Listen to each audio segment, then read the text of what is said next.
Fala pessoal, professor Maurício aqui novamente e a gente vai gravar mais um vídeo envolvendo os tópicos aí de esforços internos solicitantes e tensões, tá bom? Então esse exercício eu tirei do livro do Beer e fiz uma adaptação para encaixar aqui nesses conceitos da aula de hoje, tá bom? Vamos lá.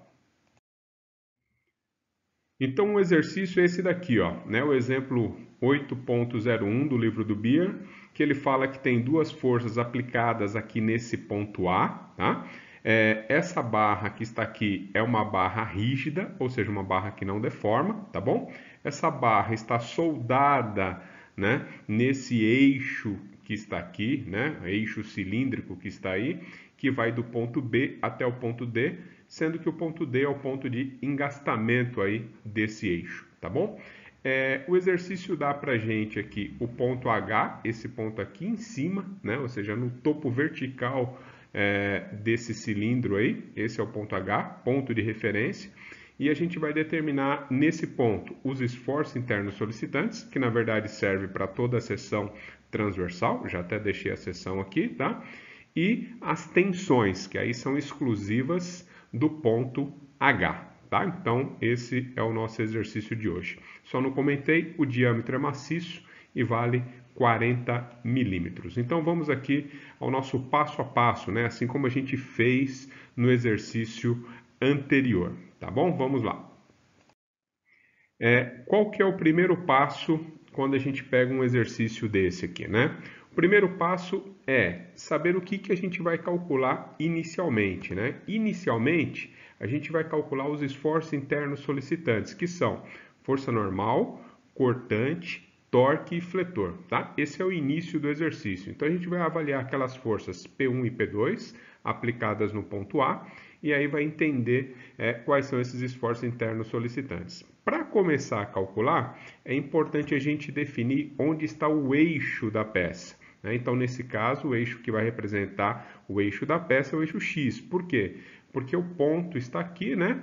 E aqui você tem um alinhamento do eixo com aquele ponto. Se por um acaso ele pedisse, sei lá, vou chutar aqui ponto A, aí o eixo de referência seria, né, o eixo Z, por exemplo, tá bom?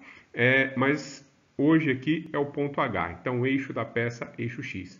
E aí você vai se perguntar, né, primeiro, existe alguma força paralelo ao eixo X, ou seja, paralela ao eixo da peça? Você vai ver o eixo X aqui, vai ver a força P1 aqui, tá bom? Então a força P1 está entrando aí, né, nessa peça. Você pode imaginar essa força P1 aqui no alinhamento do eixo X e ela entrando, o que ela vai provocar? Ela vai provocar uma força normal. Qual que é a intensidade? 15. O que ela vai provocar no ponto H? Ela vai provocar uma compressão, né? Ou seja, ela vai tentar esmagar aí, né, todo esse eixo que você vê pela frente aí, o BD, tá bom? Então, o ponto H lá no topo sofre uma compressão. Daqui a pouco a gente coloca esses valores, tá bom? Mas é menos 15, ou seja, compressão de 15 kN. Tudo bem? Que são as cortantes? Ou o que são as cortantes? São forças perpendiculares ao eixo da peça. Ou, fica até mais fácil a gente imaginar o seguinte, são forças paralelas aos outros dois eixos, ou seja, eixo Y e eixo Z. Então, olha lá, tem força paralela a Y? Ah, tem, ó, o Y está na vertical, para cima, e aqui tem a força P2. Então, a cortante Y vale 18 kN, tá bom? Por enquanto, deixa em módulo, mais para frente, em outros exercícios, a gente vai começar a definir aí os sinais, né? Pela nossa convenção, tá? Então, por enquanto, deixa em módulo. Olha só, tem força paralela a Z? Não, não tem nada. Então, como que vai ser a cortante Z? Vai ser zero, não tem força. Tudo bem? Então, você fez esse trio aí, né, normal e cortante, começando pela informação do eixo da peça, que era a força normal. Agora, você retoma isso. Ou seja, você olha de novo para o eixo X, né? Olha de novo para o eixo X e veja se tem um giro em torno do eixo da peça. Você vai ver que tem. E quem provoca esse giro é essa força P2 de 18. Como que eu vejo? Você pode usar a mão direita, no caso, tá? Você pega os 4 dedos da mão direita, põe para cima, ou seja, porque a seta está para cima, né? A palma da sua mão está para a esquerda da sua tela aí, né? Você me assistindo aí, está para a esquerda da sua tela. E aí você vai fechar os 4 dedos, né? Você fecha os 4 dedos. Então você vai ver a intenção de giro dessa peça, que gira em torno do dedão. O dedão está paralelo ao eixo X, se você fez direitinho aí, tá? Os 4 dedos para cima, palma da mão para o lado esquerdo, girou, o dedão está na direção do X, ou seja, tem um giro em torno do X. Então isso é torque para a gente, tá bom? Então, torque é um momento em torno do eixo X, que é o eixo da peça. Força de 18 vezes a distância, que vale 50 milímetros, tá bom? Então daqui a pouco a gente põe o resultado, mas a gente já sabe como que calcula aí. Muito bem. O que são momentos fletores? São os momentos em torno dos outros 2 eixos, tá bom? Então, o momento fletor, né, pegando uma régua aqui só para exemplificar, basicamente é o seguinte, é você jogar, né, essa viga aqui, jogar a ponta para cima ou para baixo, isso é flexão, ou jogar ela para frente ou para trás, isso é flexão. O que é o torque? É esse giro em torno do eixo da peça, tá bom? Então, os outros 2 seriam momentos em torno do eixo Z e do eixo Y. É a tentativa de girar indo para cima ou para baixo em torno do eixo Z, tentativa de girar, né, em torno do Y indo para frente ou para trás, tá bom? Então olha só, giros em torno dos outros 2 eixos, a gente vai ter aqui quem que vai provocar, ou será que vai ter ou não? Vamos ver. Essa força P2, que a gente já estava falando dela, né, que a gente colocou os 4 dedos para cima e a palma da mão para a direita, para a esquerda, desculpe. Se você pegar em relação à mesma força, dá uma girada na sua mão. Deixa os 4 dedos para cima e deixa a palma da mão, né, praticamente apontada para a tela. Ela vai estar levemente inclinada, né, mas levemente, né, apontada para a sua tela. Na hora que você fecha, você vê uma intenção de giro em torno do dedão que vai ficar paralela ao eixo Z, tá? Então essa força P2 vai provocar momento fletor Z, ou seja, vai jogar a ponta para cima, girando, ó, jogando a ponta para cima e girando, jogando o ponto B para cima consequentemente, tá? E aí no ponto H, a gente vai ter uma compressão, tá? Ponta indo para cima, né? Você tem o que? A ponta indo para cima. Vamos fazer com essa aqui, ó, a ponta indo para cima. O ponto H está aqui na parte de cima. Se a ponta vai para cima, o ponto H sofre compressão, tá? Então, esse seria o MZ. Vamos ver a outra força, né? Eu acho que ela também provoca alguma coisa. Olha só, vou dar um giro aqui, sair da tela aqui, né? Você vai pegar os 4 dedos da mão direita na direção da seta P1. A sua mão vai ficar para o lado esquerdo, mas saindo da tela, né? Praticamente você vai conseguir ver a palma da sua mão, tá? Então, os 4 dedos tentando entrar nessa diagonal aí, né? Pegando o lado esquerdo da tela, sua palma da mão está para fora. Na hora que você gira, né? Na hora que você gira, o seu dedão fica para cima. O dedão para cima está representando o eixo Y, tá? Então ele está tentando girar em torno do eixo Y. Isso aí é momento fletor, tá? Então basicamente você está aqui, né? Com a peça, você está jogando a ponta para um lado ou para o outro. Na hora que você joga a ponta, né? Para um lado, né? O que você vai perceber? Que o ponto K, que está aqui, não é objeto de estudo nosso aqui, mas o ponto K sofre uma tração, tá bom? O lado de lá do ponto K, lá atrás desse eixo, vai sofrer compressão, tá? E o ponto H aqui, hein? O que acontece com ele? Lembra da posição da linha neutra? Então a gente vai falar daqui a pouquinho, tá bom? Vamos aos resultados aí de cada uma dessas tensões. Então tá aqui, ó, os resultados, né? Força normal, menos 15, ou seja, essa força P1 paralela ao eixo da peça. Cortante Y, 18, essa força de 18 paralela ao eixo Y. E não tem nenhuma força paralela ao eixo Z, deu zero. O torque, a gente falou que era a força P2 vezes a cota de 50. Então, peguei mão direita, dedão, os 4 dedos para cima, palma da mão para o lado esquerdo, girou, né? está em torno do X, isso é torque, tá? Deu 900 Nm. MY foi 15 vezes 50. Quem é a força de 15? A força de 15 é essa, tá? A força de 15 é essa. Então, ela está gerando um MY. Então, eu peguei os 4 dedos na direção da seta. Eu estou olhando para a minha palma da mão, ela está fora aqui da tela, né? Meus 4 dedos estão meio que para a diagonal esquerda da tela. Girei, estou girando em torno do dedão que está para cima, ou seja, MY, 750 Nm, tá bom? Isso aí vai ser a posição da linha neutra, né, que a gente comentou aí. Então, daqui a pouquinho eu consigo justificar caso fique alguma dúvida para vocês, tá bom? MZ vai ser 18 vezes 60. Por quê? 18, tá aqui, vezes 60 é a distância até o ponto H, né? Então, basicamente, todos esses esforços que a gente está analisando, a gente está jogando lá para o ponto H, tá bom? É isso que a gente está fazendo.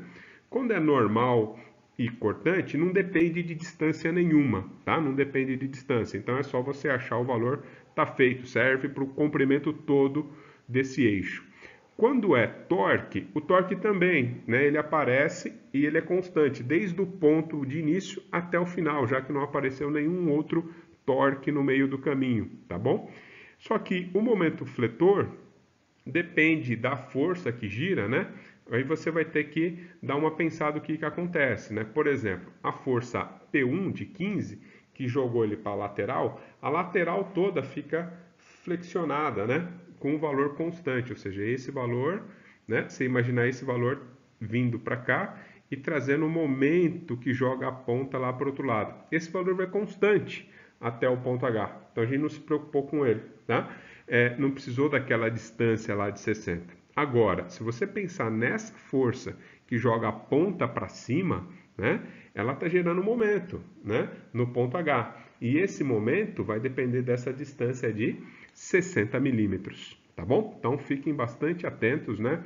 É uma questão de treino, tem que treinar bastante para a gente conseguir visualizar isso daqui, tá bom? Então, estou colocando um sinal negativo porque a parte de cima, que é o ponto H, vai sofrer compressão.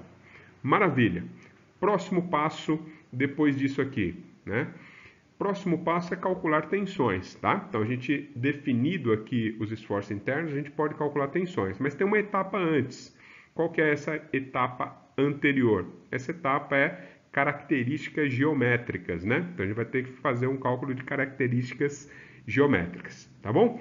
Então, o que eu faço aqui? Na próxima tela, eu coloco um panorama geral, né, do que são os cálculos de tensões, e aí eu vou destacar quais características que a gente vai precisar calcular nesse exercício. Então, vamos lá. Então, tá aqui, né? Então, a gente começa o cálculo de tensões. Tá lá, força normal. O que é a força normal? Como que eu uso a força normal? Então, força normal, eu uso para calcular tensão normal, força sobre área. Pessoal, uma dúvida muito comum aqui, né? Então, você usa a força normal para calcular tensão normal usando essa equação, tá bom? Você só pode usar essa se tiver força normal. Se tiver momento fletor que vem na sequência, também gera tensão normal, tá? E aí você tem que ficar atento, tudo bem? Certo? Então vamos aqui, ó, né? Então daqui a pouco eu mostro a tensão normal devido ao momento fletor para vocês. Vamos para a cortante. O que é cortante? A cortante aqui, ela foi gerada, né, devido a uma flexão da peça. Então você, quando tem uma peça em flexão, você além do momento fletor, você tem força cortante. Quando você tem cortante na presença de um momento fletor, a gente fala que existe cisalhamento na flexão, tá? Cisalhamento na flexão. Nesse caso específico desse exercício, a tensão de cisalhamento vai ser 0 no ponto H, tá? Então, por enquanto, acreditem aqui em mim. No próximo exercício, que eu já estou preparando aí para vocês, eu vou gravar um vídeo onde a tensão de cisalhamento na flexão vai ser diferente de 0, tá bom? Então, próximo exercício, na sequência desse, vai falar de cisalhamento na flexão. Maravilha? Então, quer dizer que não vai ter cisalhamento nesse eixo? Vai ter. Por quê? Porque tem torque. O torque gera cisalhamento. Essa é a equação aí, né? Torque sobre J vezes o raio. E o cálculo do momento fletor, a gente usa para calcular a tensão normal. Veja o que eu estava falando aqui em cima, pessoal. É uma dúvida muito comum. Quando a gente pede para vocês calcularem tensão normal, o pessoal só consegue fazer cálculo de força sobre área. E esquece que existe isso aqui, ó. Não pode esquecer. Se tem momento fletor, né, ele também gera tensão normal. E a tensão normal é uma tensão no eixo da peça. O que ela vai fazer? Ou ela vai puxar tracionando o eixo, ou ela vai comprimir esse eixo, tá bom? Tanto a força normal como o momento fletor provocam isso. O momento fletor, na hora que você flexiona, ó, do jeito que eu estou flexionando aqui, a parte de cima da minha régua está comprimindo, ou seja, encurta o eixo da peça. E a parte de baixo? Traciona, ou seja, alonga o eixo da peça. E a força normal que está lá em cima? Na hora que você puxa, você traciona tudo, né? A diferença é essa, que o momento fletor vai ter uma parte que traciona e uma que comprime. Quando é força normal, ou traciona tudo ou comprime tudo, tá bom? Mas tanto uma como outra geram tensões normais. Isso é importantíssimo, certo? E aí vamos a um outro detalhe que eu estava falando da tensão utilizando o MY, né? Eu falei que essa tensão vai ser zero por conta da linha neutra. Onde que você vê isso? Olha só, viu que você calculou MY?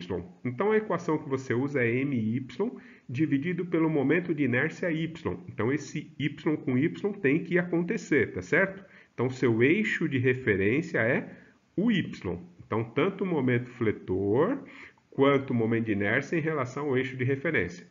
O ponto H está exatamente em cima do eixo de referência, né? O Y, o que ele faz? Ele joga a ponta para um lado ou para o outro. Isso é o momento Y, tá? Olhando para essa seção transversal que está aí na tela, ele faz exatamente isso, direita ou esquerda com a nossa viga, né? Ou com a nossa barra. E percebo que eu vou multiplicar por uma distância perpendicular, que seria uma cota Z. A cota Z, basicamente, é o quanto que você desloca para a esquerda ou para a direita para encontrar o ponto H a partir da onde? A partir do eixo de referência, que é o Y, tá bom? Então, veja que o ponto H está exatamente em cima do Y. Então, a cota Z, ou seja, o deslocamento direita e esquerda, vai ser zero, ou seja, essa cota vale zero. Então, por isso, a tensão dá zero, por isso que a gente fala, né, que é a posição da linha neutra para esse momento fletor. Tudo bem? Então, espero que tenha esclarecido aí. E o outro aqui, ó, o cálculo usando o MZ, você vai usar como referência o eixo Z. Então, tanto o momento de inércia quanto o momento fletor é o Z. O Z está aqui, ó. Essa é a sua referência. Você vai pegar uma cota Y, que é uma cota perpendicular ao eixo de referência, tá? Até chegar no ponto H. Ou seja, você vai partir daqui, ó, e vai ir lá para cima até chegar no ponto H. Você deslocou no sentido do eixo Y, tá bom? Então, quanto que você vai deslocar? Vai deslocar o raio. Se o diâmetro vale 40, você vai deslocar 20 milímetros. Basicamente é isso. Tudo bem? Então, vamos aos cálculos que interessam. Eu falei na tela anterior que a gente ia calcular características geométricas. Quais que eu vou precisar? Área, para aqui, né? J, momento polar de inércia, e vou precisar do momento de inércia em relação ao eixo Z. No caso do círculo, tanto faz, o Z e o Y vão dar o mesmo valor. Se você inverter, vai dar o mesmo resultado. Mas toma cuidado, peças retangulares, você tem que saber o que você está calculando, tá bom? Então vamos características geométricas e já calcular as tensões rapidamente aqui, ó.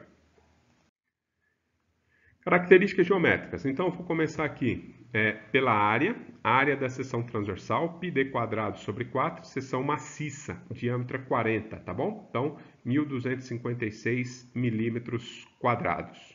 Cálculo do momento de inércia Z, então, em relação a esse eixo. Vai no formulário aí de resistência dos materiais, mecânica dos sólidos, πd a quarta sobre 64. Diâmetro 40, maciço, né? 1,25710 a quinta, tá? Então, milímetros a quarta. O número é grande porque está em milímetros a quarta. E a última característica geométrica é J, momento polar de inércia. Então, a gente tem aqui, mesmo esquema, né? Só que agora π sobre 32, 40 a quarta, 2,513, 10 a quinta. Junta essas informações com os esforços internos solicitantes, e aí vocês vão ter as tensões que a gente está buscando. Então, vamos lá. Vamos calcular primeiro aqui, ó, a tensão de cisalhamento, tá? Vou deixar separado aqui para vocês. Então, peguei o torque, que eu calculei lá na outra tela, 900 Nm, o J, momento polar de inércia, e junto nessa equação aqui, ó, torque sobre J vezes o raio. Converte aqui, ó, 10 a terceira, que é esse metro, passei para milímetro, tá? Isso aqui já está em milímetro a quarta, e o 20 eu estou usando em milímetros. Usando tudo newton e tudo milímetro, a tensão já sai em megapascal. Então, a tensão de cisalhamento 71,63, tá? É o cisalhamento provocado pelo torque, né? Exclusivamente pelo torque, tá bom? Vamos às tensões normais.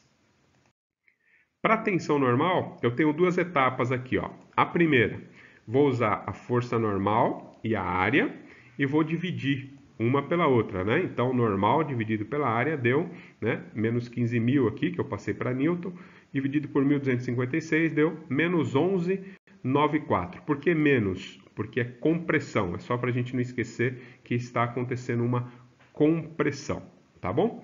Deixei agrupado nessa tela, para vocês verem, né, e perceberem que é a mesma coisa, a tensão provocada pelo momento fletor. Tá? Então, você tem aqui o momento fletor Z, que também vai provocar uma compressão aqui no ponto H. Tá? Aqui o momento de inércia, divide um pelo outro, né? E aí multiplica pelo raio, convertendo aqui metro para milímetro, 10 a terceira, você vai ter menos 171,84. Pessoal, por que é importante colocar o sinal aqui positivo ou negativo? Percebam que essa tensão, apesar de ter sido gerada pela força normal, né, é uma tensão σx. E essa também é σx, apesar de quem gerou agora foi o MZ. Você vai ter que juntar essas informações, soma uma com a outra, tá? Então você vai ter uma tensão X total. Então, se aqui é tudo negativo, você acaba somando os efeitos e conserva o sinal, né? Então, vai para 183,78. Se tivesse uma positiva e uma negativa, você ia acabar fazendo uma subtração e conservar o sinal do maior para ver se deu tração mesmo ou se deu compressão, tá bom? Então, juntei aqui, ó, as duas, tenho a tensão normal, tenho a tensão de cisalhamento. Vamos resumir esses dados aqui na próxima tela, ó.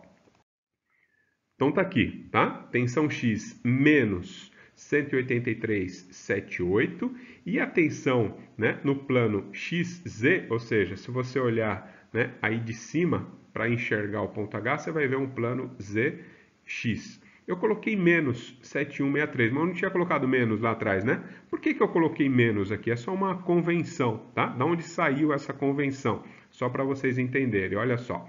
O ponto H é esse ponto que está aqui em cima, tá bom? Então, eu trouxe ele para cá, estou enxergando ele aqui, só que imagine que você está olhando de cima, você está olhando o plano XZ, tá bom? Olhando de cima. Para vocês não se perderem, eu vou colocar o eixo X aqui, ó. Esse eixo X que eu escrevi aqui é esse mesmo eixo X, tá bom? Então, estou olhando de cima, enxergo isso e estou com o eixo X aqui.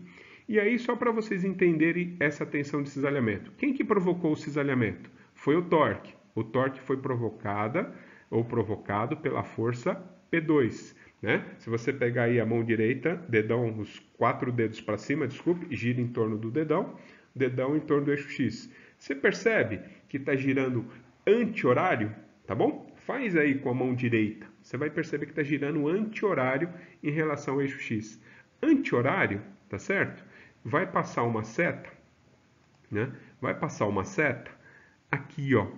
Tá vendo essa seta aqui, ó, para baixo? Por que essa seta, né? Por conta daqui, ó, né? O torque ele vem daqui para cá, ó. Ele vem, né, deformando aqui a peça, não, tentando distorcer a peça no sentido anti-horário. Então, eu tenho que indicar esse anti-horário na primeira face que eu enxergo. Então, a partir do X, vai levando o torque anti-horário, vai levando até chegar no ponto H. É o que eu fiz aqui, ó. Estou no ponto X, ou no eixo X, vou levando até chegar na primeira face desse ponto H. Eu estou representando o anti-horário. Por isso que essa primeira seta eu coloquei para baixo, porque é o anti-horário que o torque provocou, tá bom? Então, torque aqui gira anti-horário. Então, a gente tem essa consideração aqui. Beleza? Então, olha só, turma. As outras 3 setas é só uma condição para manter o equilíbrio do elemento. Então, você faz coincidir aqui seta com seta, tá bom? Basicamente é isso. Qual que é a nossa convenção aqui? Se as duas setas chegassem no canto direito, o cisalhamento é positivo. Se as duas setas chegam no canto esquerdo, superior esquerdo, a convenção é negativa. Por isso que eu coloquei isso aqui negativo, tá? Só por isso. Então, a partir de alguns vídeos, né, a gente vai trabalhar bastante aí também com o estado plano de tensões. E aí a gente vai precisar entender bem, né, esse elemento aqui que eu estou desenhando para vocês, tá? Por isso que eu já estou explicando ele agora. Muito bem. E a tensão normal? Tensão normal é mais fácil, né? O que ela faz com o eixo X? Comprime, diminui o eixo X. Então, você desenha o ponto H sendo comprimido também, tá bom? Então, tá a representação do elemento de tensão e tá justificado por que eu coloquei esse sinal negativo, tá certo? Então, só para finalizar, vamos aqui, ó. Vamos completar o exercício, terminar aqui com o cálculo, né, de coeficiente de segurança, né? Estou falando do ponto H, pode ser que tenha outro ponto na estrutura mais crítico que o ponto H, mas foi o ponto que o exercício pediu para a gente calcular, é o que eu estou dando como resposta, tá? Então, eu vou calcular o coeficiente de segurança específico por ponto H, pelo critério de von Mises. Vou adotar limite de escoamento 250, que é um limite de escoamento típico de aços estruturais, né? Aços comuns estruturais, 250. Tá? Então, vou usar essas duas equações, esses dois valores, substituir na equação proposta pelo von Mises, que é essa daqui, ó, sigma quadrado mais 3τ ao quadrado, e resolvo, né, essa raiz. Eu coloquei tudo em módulo aqui, apesar dos dois valores serem negativos, por quê? Porque está elevando ao quadrado, tá? Então, você pode usar em módulo esses valores sem problemas, tá? Então, isso aqui é um artifício do von Mises, né, que ele colocou para que a gente junte o cisalhamento e a tensão normal num valor único e esse valor eu possa comparar com o limite de escoamento do material, tá bom? Então, quanto que deu aqui, ó? Deu 221,74. Então, eu comparo. Esse valor está menor que o limite de escoamento? Está menor, tá? Então a peça está segura. Qual que é o nível de segurança dela, né? Não é muito, mas está segura, olha lá, né?